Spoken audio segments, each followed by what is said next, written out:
Hey, today's shoulder workout, it might look kind of fancy, but it's just old school blood and guts. It's all hard work. If this is a boxing match, you're in Tijuana, you're fighting Mexican style, you say, Pele pendejo, we're going to the middle ring, and it is vaquero rules, which means nobody backs up. You give it your all, you don't back down.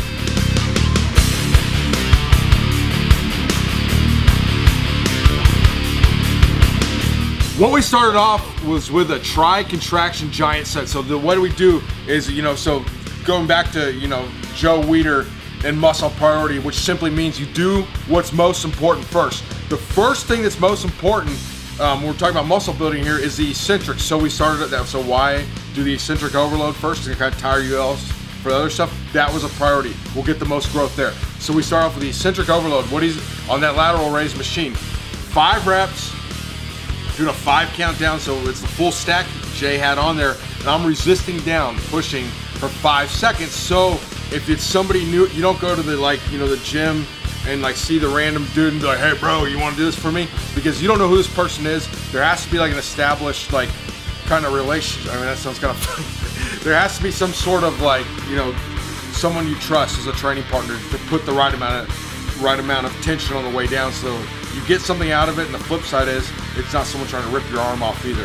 So the key there and why that's so effective is it's, even though it's an eccentric overload, it's still an isolation movement. So your job is resist. The other job is intention, intentionality. You focus on that side delt as it goes down. That's all you think about is, I'm gonna resist you, and you focus on that. Nothing else, the zone, drop it. Okay, next, isometric contraction. We went to what we've already covered before, the crucifix hold. It's a great one for bodybuilders because most of them have never done any sort of isometric overloads. All you're gonna do there is hold the dumbbells out, is like you saw, straight to the side, 30 seconds. This one is stolen from strongman. If Bruce Lee was not too good to take fencing to increase his hand speed, then bodybuilders aren't too good to learn from strongman, and vice versa. Okay, and finally we finish off with a concentric only overload. What that was is a sled.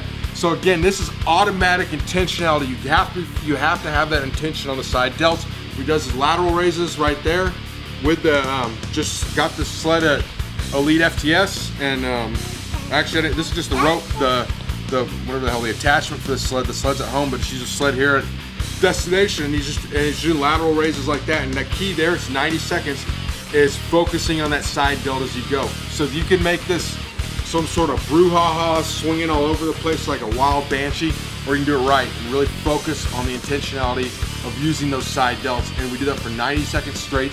You don't focus on distance, you don't focus on reps. It's time and perfect technique with intentionality. And yes, I have a lot of caffeine today, but I'm passionate and I'm excited today. What do you say about that giant set? Yeah, back to what Josh was saying on the giant sets, especially here when we're doing the side raises with the sled. The key is not to actually try to pull up, because it's real easy to pull with the front part of your delts. You want to make sure you're keeping it on the lateral. So if you ever try it, just make sure you're taking your time doing it. I mean, you're doing it for 90 seconds, so don't worry about the reps. Focus on doing it properly and making sure you're feeling. If you're feeling it anywhere else, you're doing it wrong. The whole time I felt it on the side delt the entire time. With the laterals, when Josh was giving me tension, same thing. When you feel tension from the top, you're gonna come down pretty fast. But the key is just trying to resist. You have to make sure that you're actually trying to resist, and be careful with, like you said, with who you have doing it, because if it can be any Joe Schmo, and some people, they like to train with the ego or help people with the ego, and they'll probably try to, jam your shoulder. You know what I mean? So definitely make sure you're doing it with someone that you trust. And let me add something else. So you're gonna recover faster from the concentric only thing. So oftentimes you get a problem, or an issue of how to bring up a lagging body part. So covered all sorts of different ways to do it. So if, let's just say you do a shoulder day per se, you do it once every 5 to 7 days or whatever you do. Okay, what you could do at the end of other workouts a couple times a week, if you're so today the primary focus on the medial part of the deltoids, the lateral part of the shoulder there. So what you could do is do this, say 2 or 3 days a week in addition, because you recover much faster. Take 5 minutes at the end of your, and at the end of the workout, instead of, scoping out the disco bunnies over there on the old Stairmaster, and trying to spit your game that hasn't worked in 10 years, do this, and do this for 5 minutes or so at the end of the workout a few times a week. You get a lot of reps in. And with the sled too, also too, there's no eccentric. That's why you recover. there's no eccentric, so you do recover a lot faster. So definitely make sure you're using that, that side dub.